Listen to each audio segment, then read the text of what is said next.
Muito bem-vindos à nossa casa. Bom, os recados, muitos de vocês já devem saber, né? A casa funciona de segunda, terça e quinta às 8 da noite, às quartas às 2 da tarde.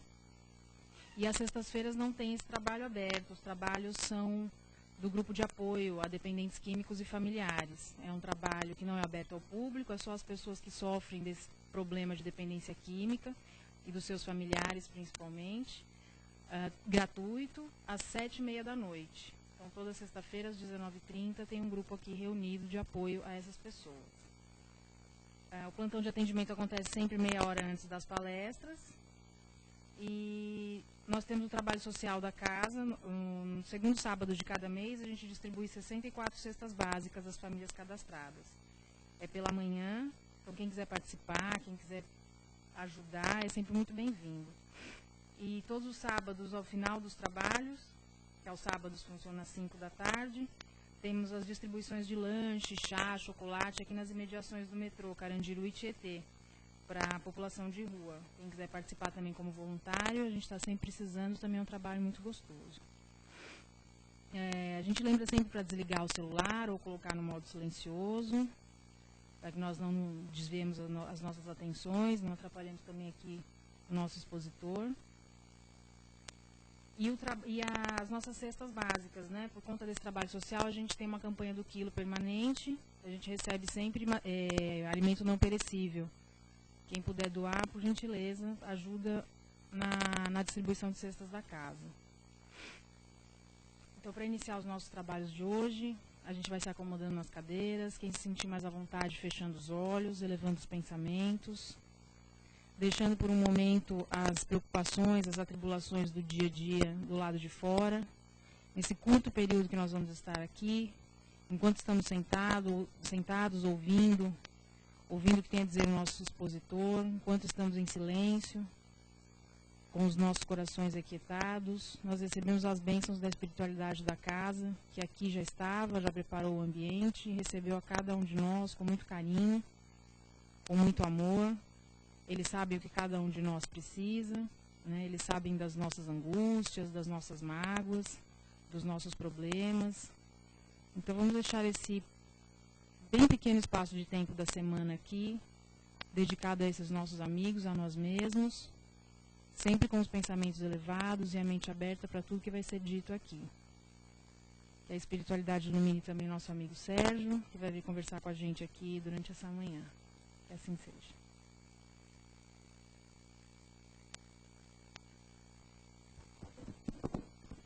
Muito bom dia a todos.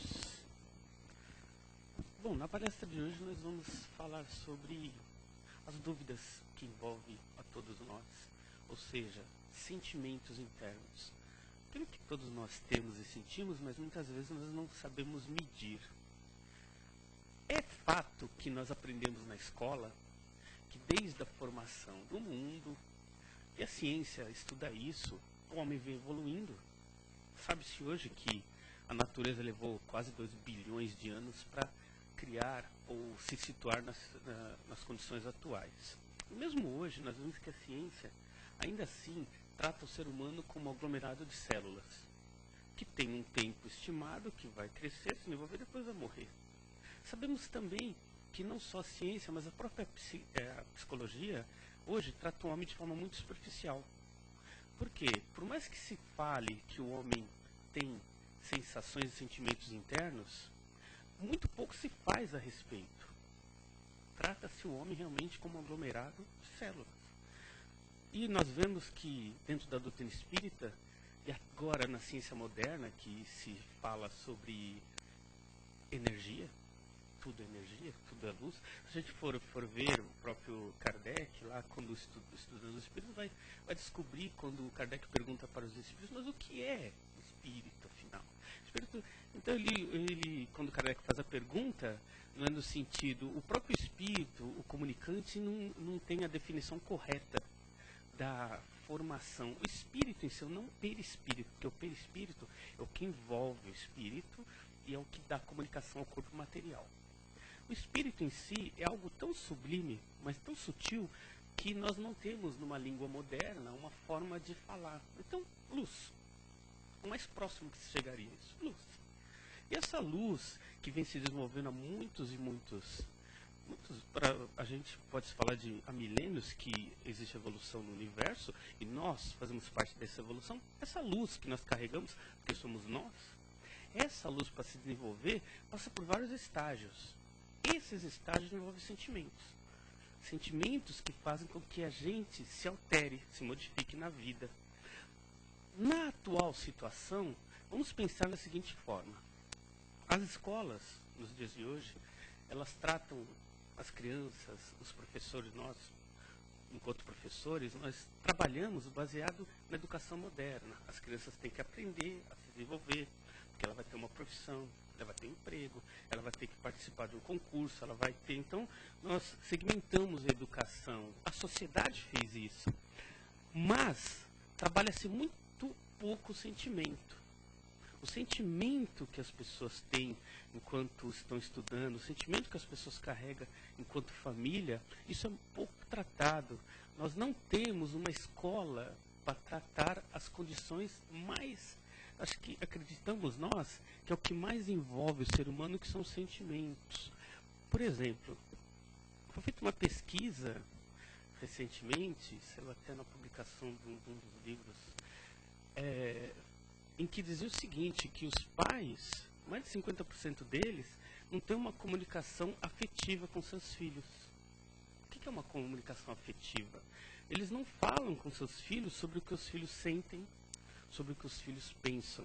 Eles cobram do filho a nota que ele tem, os amigos que ele tem, ou se ele até está usando droga ou não, mas uma comunicação afetiva, falar de sentimentos, mais de 50% dos pais não fazem.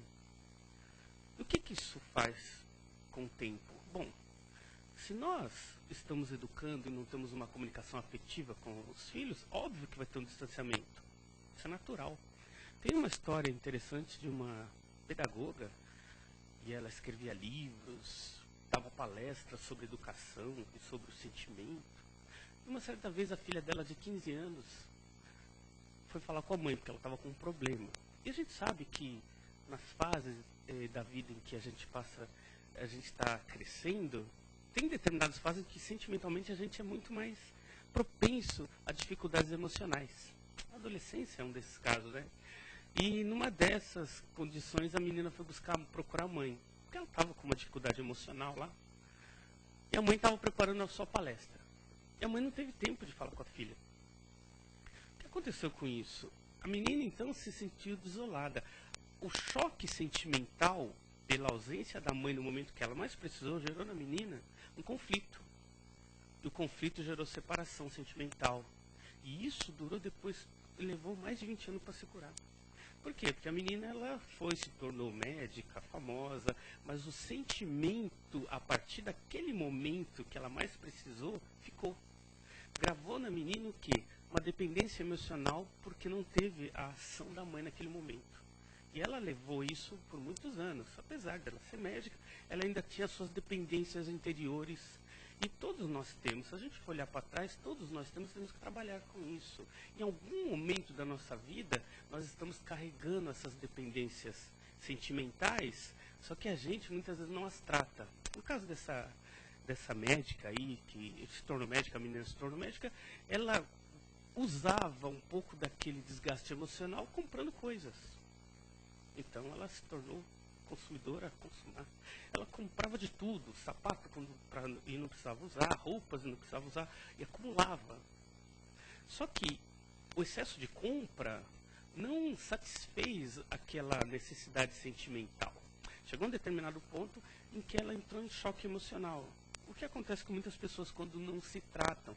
Tem um desequilíbrio emocional, esse desequilíbrio emocional vai se alimentando por alguma coisa, por exemplo, algumas pessoas fumam demais ou bebem demais, tem um desequilíbrio emocional, está ali, comem demais. Tudo que a gente faz em excesso está ligado a um desequilíbrio emocional, que a gente não trata.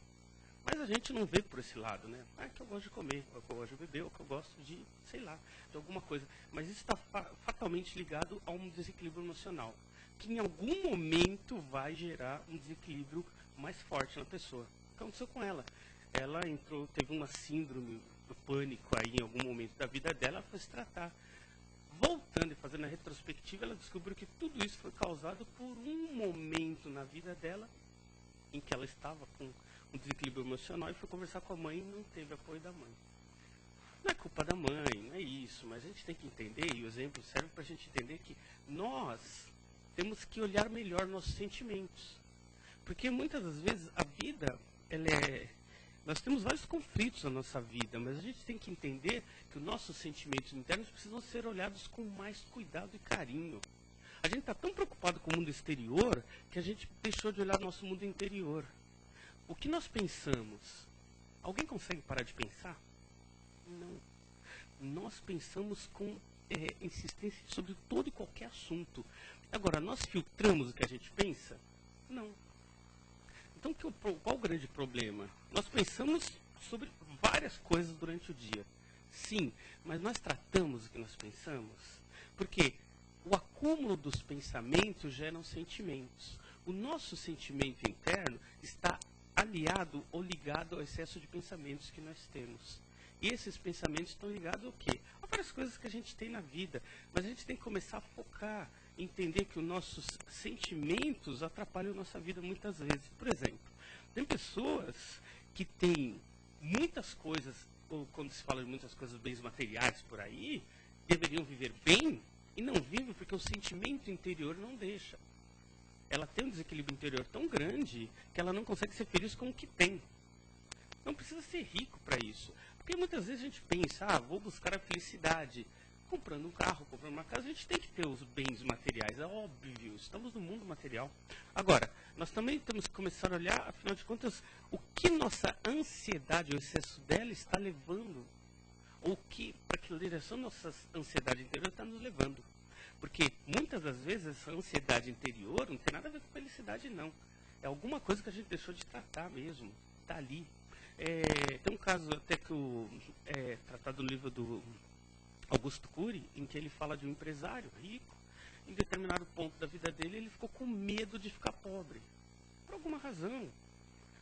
E o excesso do pensamento de ficar pobre gerou nele uma ansiedade tão grande que ele começou a andar corcunda, como se fosse pedir dinheiro. E começou realmente, fisicamente, a ficar corcunda. Isso demorou 2 meses entre ele ter o pensamento e começar a sofrer com isso. Por quê? Porque não tratamos aquilo que pensamos. Nós temos medos e ansiedades. O problema não é tê-los, é tratá-los. Nós constantemente estamos vivendo esse medo. Medo de perder o emprego, medo de um acidente, medo de assalto. Mas o problema é, nós não podemos ser reféns dos sentimentos. A infelicidade é o excesso desses medos sobre a nossa vida. É por isso que hoje, no mundo de hoje, tem tanta gente infeliz. E olha, não tem nada a ver com ter bens materiais, ter dinheiro ou não ter dinheiro. Estamos falando da nossa condição sentimental, que não é tratada. Quando nós conseguimos tirar alguma coisa do pouco, ou seja, o que eu tenho, eu consigo ser feliz, porque se eu consigo ser feliz com o que eu tenho, eu vou conseguir manter ou conseguir alterar ou melhorar minha felicidade com mais. Agora, se eu não sou feliz da maneira que eu estou hoje, e eu preciso de muito, significa que a minha sensação de felicidade está ligada a uma segurança exterior. Isso é ruim, porque imaginem o seguinte, eu só consigo me manter aparentemente seguro se eu tenho bens que me garantam isso. Significa que a minha sensação de felicidade ou de segurança não está ligado ao que eu sinto, ao que eu sou, e sim às coisas que estão fora de mim. Isso é complicado. Na década de 30, por exemplo, década de 30 foi isso, no crash da Bolsa de Nova York, as pessoas se matavam, né? O que acontecia?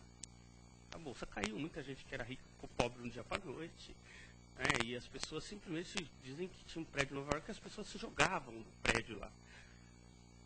Isso aconteceu porque grande parte das pessoas estavam focados a sua sensação de aparente felicidade às coisas externas. Eu não vou ser mais feliz, porque eu já não tenho mais aquele dinheiro que eu tinha. Isso é complicado. Eu não sou feliz se nós estamos jogando para fora de nós alguma coisa que deveria ser tratada dentro de nós. E o fato da gente não cuidar da nossa sensação interior, do que nós sentimos e pensamos, faz com que a gente se torne refém daquilo que a gente sente. Quando a gente se torna dependente das sensações, a gente se torna refém da seguinte forma: ah, mas se alguém me elogiar, eu me sinto bem. Mas se alguém me criticar, eu me sinto mal. Isso é refém. Ah, eu preciso estar bem, porque se meu chefe me olhar torto, eu fico mal. Refém do sentimento. A gente não trata o sentimento, a gente se torna refém dele. Ah, mas se a pessoa me maltrata na rua, eu me sinto mal. Refém do sentimento. Ora, o que é que faz com que a gente se sofra tanto com algo exterior? Então nós temos desequilíbrio interior. Nós não temos segurança interior. Então a gente precisa tratar isso. Olhar para dentro de nós e nos tornar equilibrados. Porque quando a gente não é equilibrado interiormente, a gente precisa de muito exterior. Muito. Por exemplo, tem mulheres que precisam se sentir muito bonitas exteriormente porque não estão bem interiormente. Então, se vestem, se pintam. Tem homens que compram o carro do ano, o melhor carro, porque interiormente ele tem uma necessidade interior de se melhorar. Então, podem ver, o reflexo exterior está ligado à nossa dependência interior. Quanto mais eu busco exteriormente, menos eu tenho interiormente. Aquilo que Jesus falava. Olha os lírios do campo, eles crescem naturalmente, Deus dá tudo a todos. Mas a falta de equilíbrio interior faz com que a gente busque mais. O mundo hoje busca tanto porque o mundo hoje tem muito pouco dentro de si. Nós, enquanto seres humanos em evolução, não somos aquelas célulazinhas lá, vibrando, que vamos morrer em determinado momento com a célula. Nós somos espíritos eternos. E nosso sentimento está sendo trabalhado constantemente. Esses sentimentos precisam ser melhor tratados por nós. Isso é individual, não adianta. Ah, mas eu só vou ser feliz se o meu marido me tratar melhor, ou se minha empresa me der minha promoção. Não. Eu só vou ser feliz se eu conseguir me conhecer melhor.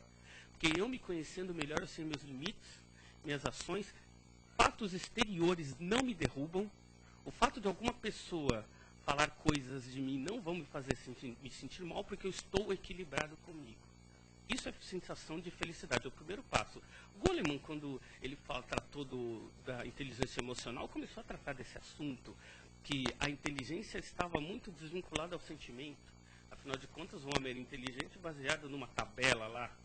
E ele amarrou a tabela ao sentimento. O que nós somos e sentimos reflete naquilo, na nossa própria inteligência. Isso é uma grande verdade. A nossa inteligência está atrelada aos nossos sentimentos. É por isso que pessoas inteligentes, ou cada vez mais inteligentes, são pessoas mais equilibradas interiormente. E pessoas menos inteligentes, no sentido global, são pessoas que não se tratam interiormente. Ah, então todos nós precisamos nos tratar? Sim. Mas o tratamento não precisa de um médico. Nós precisamos, sim, começar a olhar para dentro de nós mesmos. Temos que buscar em nós essas debilidades. Muitas das vezes, essas deficiências vêm da infância. Quando o pai ou a mãe, por exemplo, cobram ou criticam, grava em nosso inconsciente a crítica. Quando a esposa cobra muito do marido, você, por exemplo, grava no marido uma insatisfação interior e ele para de crescer. Ou quando o marido critica muito a mulher, grava no interior dela a necessidade de buscar algo mais, mas ela não consegue mais. Por quê? O excesso de crítica aprisiona. Toda vez que a gente critica alguém, a gente está aprisionando. Seja quem for. Nossa, mas você também não vai chegar a lugar nenhum. Pronto, estamos aprisionando. E uma dica que é interessante é: nunca critique alguém antes de elogiar. Nunca. Seja uma criança, seja um amigo, seja subordinado. Elogie.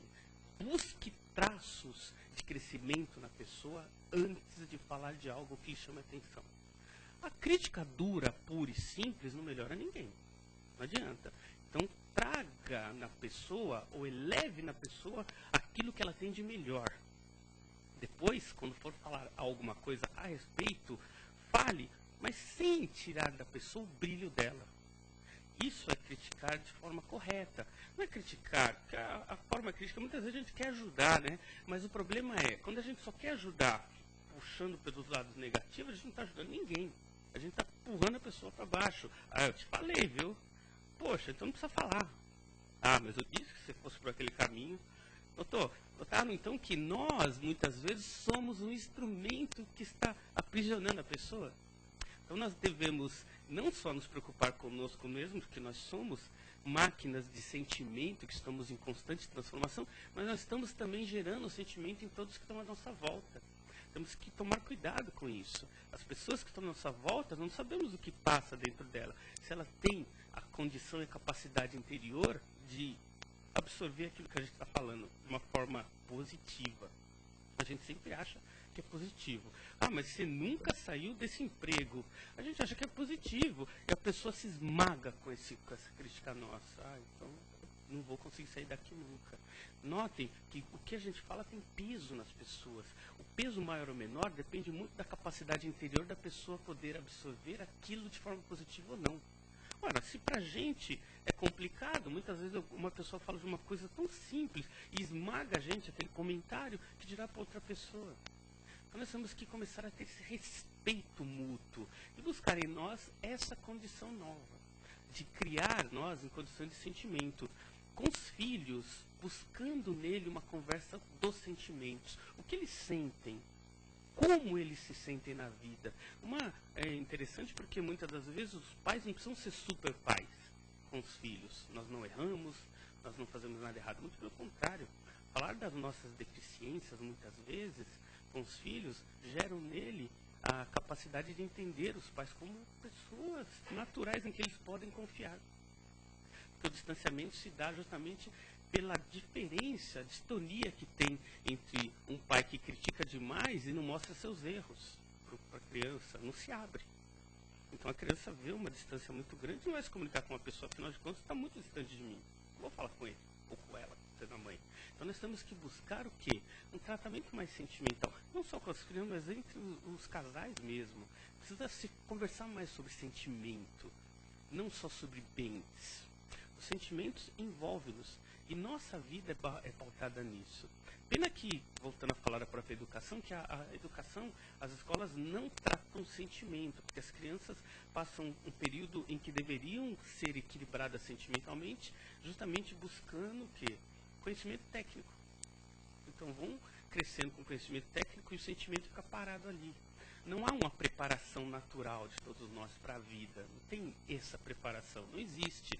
Foi o caso que aconteceu com um cirurgião aqui de São Paulo que, depois de exercer muitas vezes a profissão, ele estava viajando com a família e sofreu um acidente.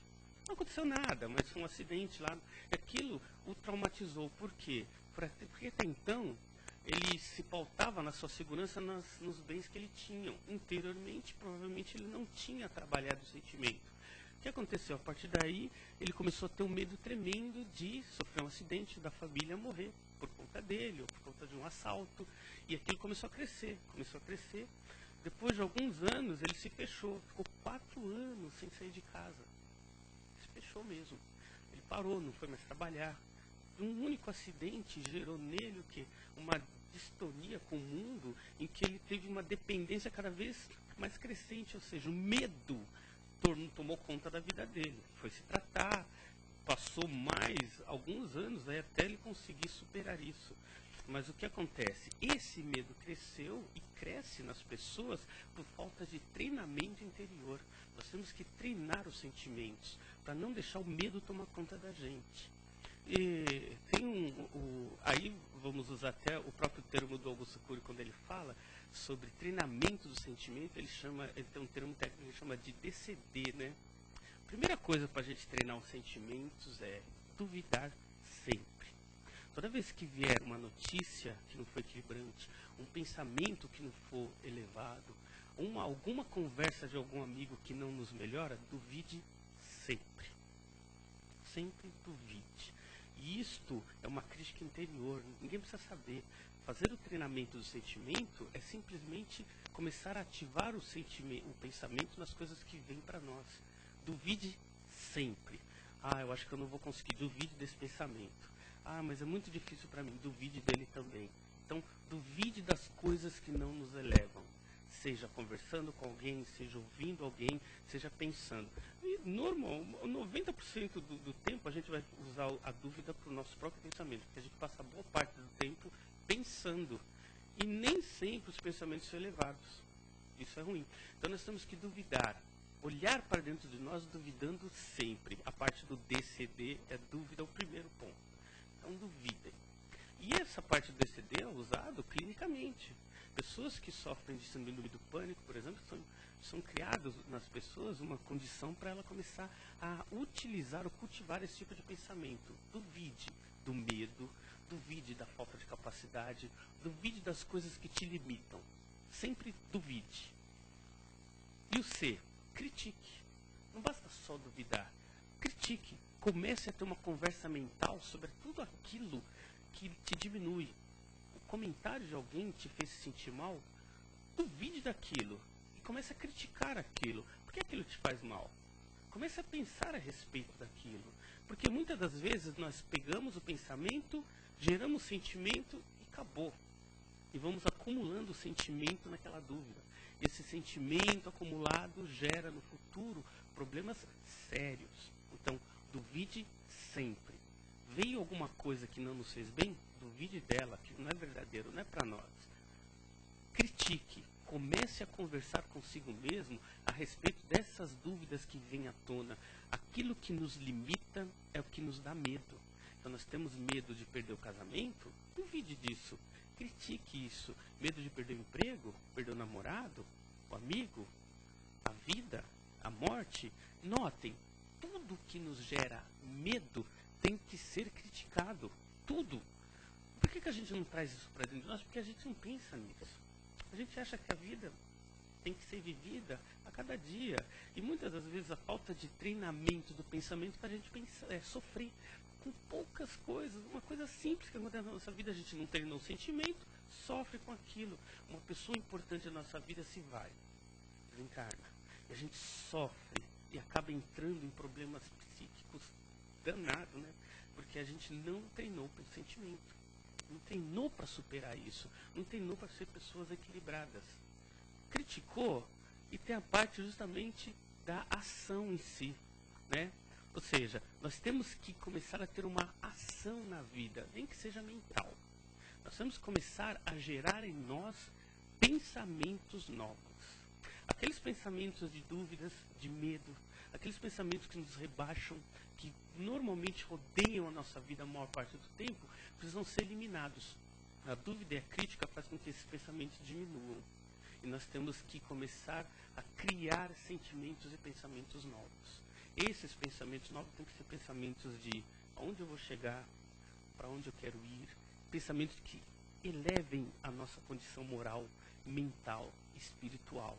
Aos poucos nós vamos gerando em nós uma condição nova, porque nós vamos nos alimentando de coisas elevadas.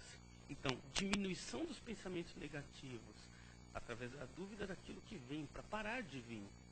E começar a buscar condições novas e pensamentos novos vão gerar em nós uma condição mais equilibrada. E isso até eu vou roubar do próprio livro do Augusto Cury, quando ele fala de felicidade, que ele diz que quando você pratica o DCD por algum tempo, em 6 meses você já começa a sentir diferenças. Para quem se interessar, até dá uma olhada lá no livro, ele cita casos, muitos casos clínicos de pessoas que sofriam de coisas que faziam com que ela não conseguia mais ter uma atitude na vida dela. E elas, através do DCD, começaram a se elevar. Nós que não temos grandes problemas, nós podemos praticar naturalmente o DCD, sem ninguém saber, ninguém precisa saber disso. A gente está criticando aquilo que está chegando para nós, a gente está criando, duvidando, criticando e dando vazão para as coisas novas, né? Ou seja, criando em nós uma condição nova e equilibrada, e nós não precisamos alardear nada, ninguém precisa saber disso.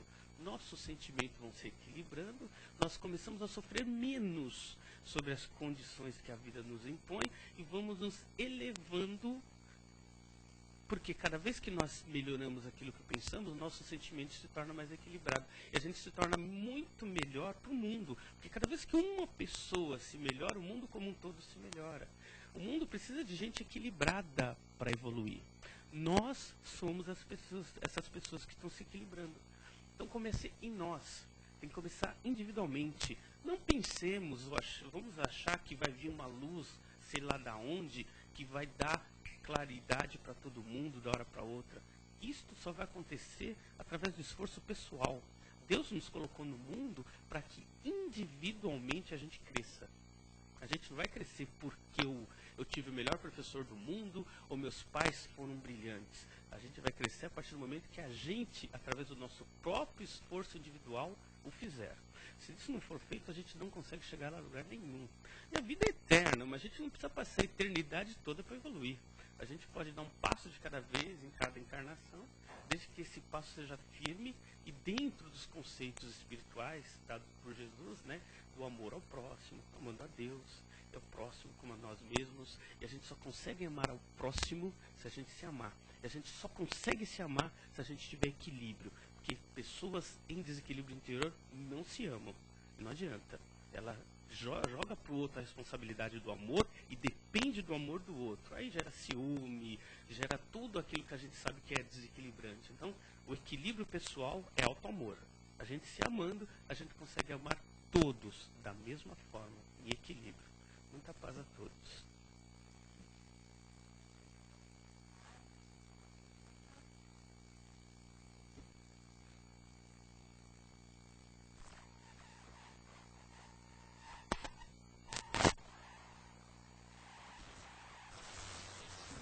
Bom dia.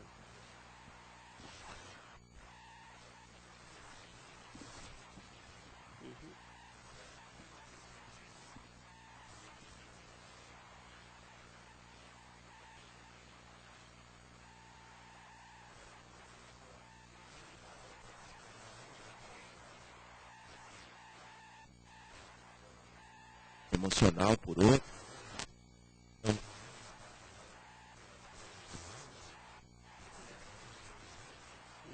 Boa pergunta. A gente sabe, até foi citado aqui alguns casos, que a gente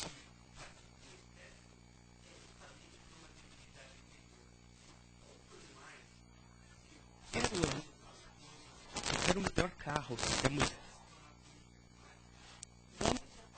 mais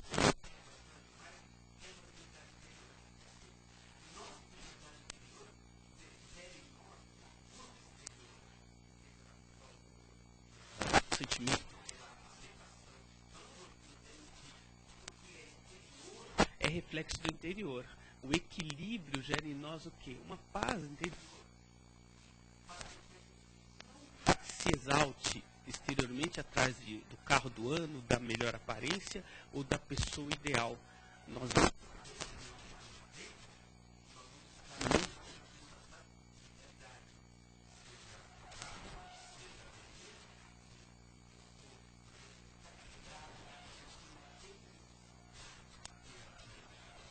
busca.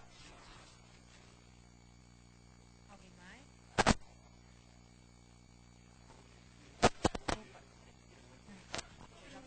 No microfone, né? Eu falo alto. Então, pessoal, Ok, você falou de equilíbrio, né?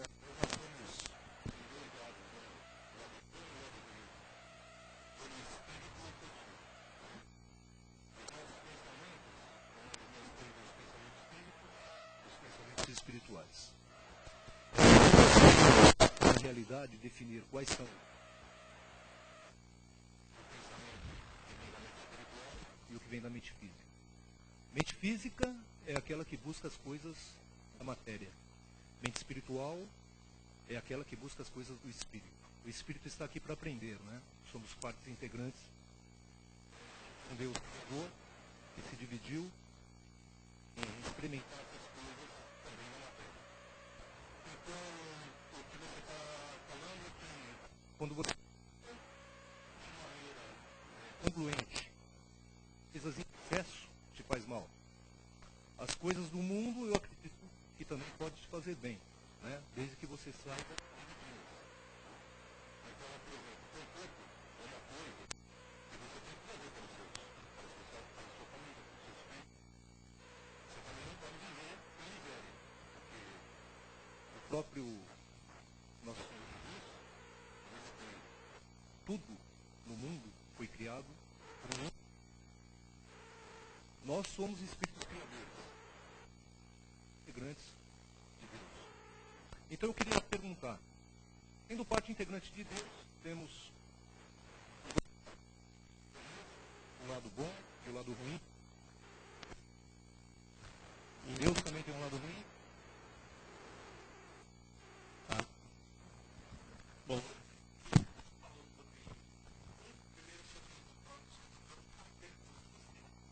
eu aí. Eles até foi questionado para Jesus sobre, deram a moeda para Jesus sobre, afinal de contas, eu obedeço Deus, eu obedeço a Roma, né? E Jesus falou, né? Quando estiver em Roma, acha como os romanos. A questão dos meios materiais é uma necessidade. Para o Kardec diz o seguinte lá, se a gente for ver na revista Espírita, lá, não vou lembrar do número, ele fala que os bens materiais geram no espírito conforto e condições espirituais de evolução. Kardec já falava isso na revista Espírita, né? Não é novidade. E a riqueza material, a busca da riqueza material, até do conforto, faz parte do ser humano. Quando nós falamos sobre excesso, não falamos da busca do conforto e do equilíbrio. Até foi falado o seguinte, ó. Se nós estamos equilibrados, nós buscamos aquilo no mundo que nos confortam em equilíbrio. O excesso, quando nós falamos, é a mulher, ela compra lá 200 pares de sapato, ela pode até morar numa mansão, mas ela tem 300, 400 pares de sapato. O excesso daquele ponto, não é o fato dela estar rica ou dela ser pobre, não é isso. O homem, por exemplo, buscando o excesso em condições em comportamento que destoam do equilíbrio interior. O excesso, não é, então eu não posso ser rico, não. A riqueza e a pobreza nem foram tratados aqui, porque faz parte do ser humano. Buscar ser rico, buscar uma condição material melhor, isso aí faz parte do ser humano, ele tem mais é que buscar mesmo. E se ele se tornar um cara milionário, faz parte da busca interior dele. Acho errado também a própria usar, a gente, por exemplo, em algum momento, colocar a religião como impedimento dos benesses materiais. Isso tem que questionar mesmo. Acho que não tem nada a ver. O ser rico ou ser pobre com religião, isso aí tem que ser destituído dos discursos. A gente sempre fala do excesso, independente se a pessoa é rica ou é pobre. Tá? Talvez na hora não tenha ficado claro. Então, aqui eu estou deixando bem claro o seguinte. As coisas da matéria, elas fazem parte da nossa vida. Buscar essas coisas da matéria tem a ver com o nosso próprio benefício. A gente está no mundo. Agora, questão de Deus. Deus é a luz suprema, inteligência primária. Deus é a própria luz. Quando se fala, mas e o lado mal? Sombra no mundo, ela nada mais é do que uma necessidade material premente e temporária para a gente crescer. Porque Deus sempre vai ser a luz do mundo. Sempre. Do universo, aliás. Aquela luz premente que sempre vai brilhar. E nós, ainda engatinhando na vida material, nós vivemos da sombra. Simples e ignorantes. Nós, a gente cita outras obras porque eu acho interessante. A Blavatsky, Helena Petrovna Blavatsky, ela dizia o seguinte, que num dos livros dela, que o homem vem de Deus e volta para Deus, só que ele sai de Deus de uma forma muito simplista e volta para forma muito iluminada. Só citando ela para entender o seguinte, nós saímos realmente da inteligência suprema de uma forma muito, muito rudimentar, sombras. Nós somos essa sombra. E essa sombra vai se iluminando a partir do momento que vai crescendo. E ela vai crescendo e vai se iluminando naturalmente, até nos tornarmos espíritos perfeitos. E no caminho desse crescimento, vamos encontrar com vários irmãos nossos que ainda são sombras, que ainda estão no caminho do aperfeiçoamento. Muitas das vezes nós vamos olhar para esse irmão nosso, mas ele é mau, nós já estivemos ali, nós já fizemos parte daquilo. Então, o mundo, o universo, ele vem o crescimento do próprio universo e do espírito, dos espíritos envolvidos neles, vem da sombra para a luz. A sombra faz parte do crescimento, a gente não nega ela, porque nós temos nosso lado sombra, até foi falado em outras palestras, que nós carregamos isso dentro de nós. Por quê? É o nosso passado. Nós estamos indo para Deus, para a luz. Não existe em Deus sombra. No homem, sim, porque a gente nasceu a partir dela. E vamos indo para a luz, naturalmente.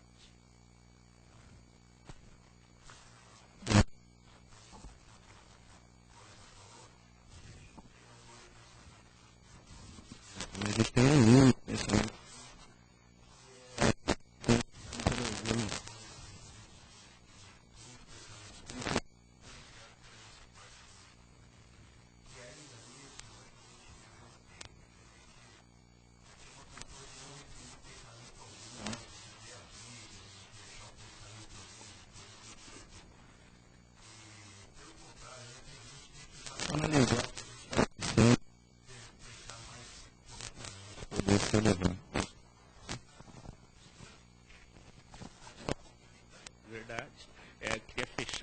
acabei deixando para mim. A dualidade, se ela existir, por exemplo, pensamento material e pensamento espiritual, gera conflito, aliás. Se a gente tiver dois tipos de pensamento, vamos gerar conflito, porque a gente não vive duas vidas. Não é que a gente vê uma pessoa...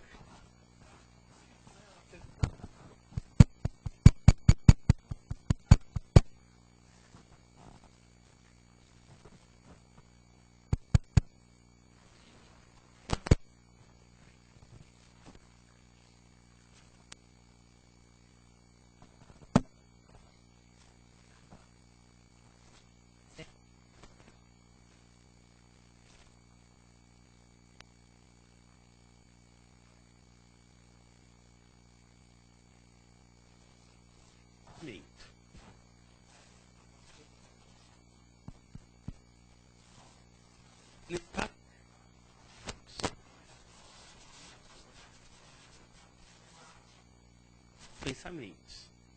Quando nós temos uma vida mental muito ativa, destituída do sentimento, nós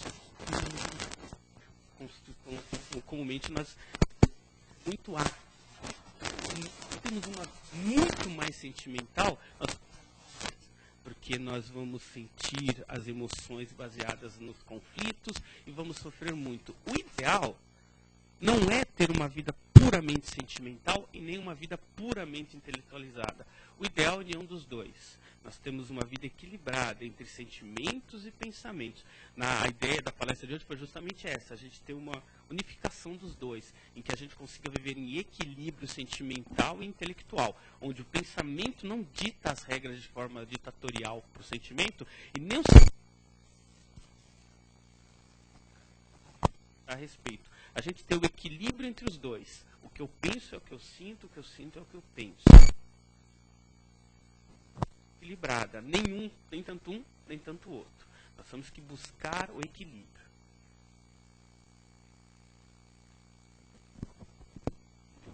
Então, o Serginho tanto falou de pensamento aqui, né? Acho que a hora agora é da gente elevar novamente os nossos pensamentos e usar da forma mais benéfica, mais salutar em prol do nosso próximo, em prol de nós mesmos. Então, convido novamente todos a se acomodarem confortavelmente nas cadeiras, quem se sentir melhor fechando os olhos, para a gente se concentrar em pensamentos elevados, no mais alto, em Jesus, nosso maior mestre, em todos os exemplos que ele deixou. Nós vamos agora elevar os nossos pensamentos e deixar os nossos melhores sentimentos saírem, emanarem de nós em direção aos nossos irmãos necessitados, irmãos que estão por aí, que nós encontramos, nós nos deparamos com eles todos os dias, nas ruas, nos asilos, nos hospitais, nos orfanatos. Nós enviamos a eles todos os nossos melhores sentimentos e pensamentos. Vamos levar também os nossos pensamentos aos nossos trabalhos, aos nossos companheiros de trabalho, aos nossos companheiros de caminhada do nosso cotidiano, aqueles a quem um dia nós magoamos, aqueles que um dia nos magoaram, aos nossos rancores, às nossas raivas. Vamos emitir muita luz, muito amor, muito carinho, pensamentos de força e de luz a toda essa horda de sentimentos ruins que a gente o dia todo carrega conosco. Quando nós somos mal influenciados, muitas vezes, como disse aqui o nosso amigo Sérgio, pelos nossos próprios pensamentos ou pelos pensamentos alheios. Vamos elevar os nossos pensamentos também aos governantes das cidades, dos estados, dos países, aos novos eleitos. Enviemos a eles pensamentos de força e de luz, para que cada vez mais possa melhorar, eles possam ter a consciência da responsabilidade que têm nas mãos. Dediquemos também o pensamento a nós mesmos, às nossas necessidades, aquilo que nós sabemos que precisamos nesse momento, ou aquele parente, aquele amigo, aquele vizinho, que nós sabemos estar nesse momento necessitado, física ou psicologicamente, espiritualmente. Enviemos a todos eles os nossos melhores sentimentos, os nossos melhores pensamentos. pelos nossos caminhos, pela nossa jornada, mais difícil ou menos difícil. Nós sabemos que nós estamos caminhando para a luz, estamos caminhando para Deus, como foi dito aqui, e que seja essa uma caminhada de luz, de caridade, de muita fé. Que a nossa semana seja iluminada, que Deus nos ilumine os passos nesses dias que se seguem, para que nós possamos cumprir com as nossas tarefas, com saúde, com fé, com muita força. Agradecidos, mais uma vez nós elevamos os nossos pensamentos, para que nós possamos entrar na sala de paz e recebermos as melhores energias dessa casa, dos nossos amigos espirituais que aqui estiveram, passaram essa manhã conosco, nos aliviando as dores da alma, do espírito. Que assim seja.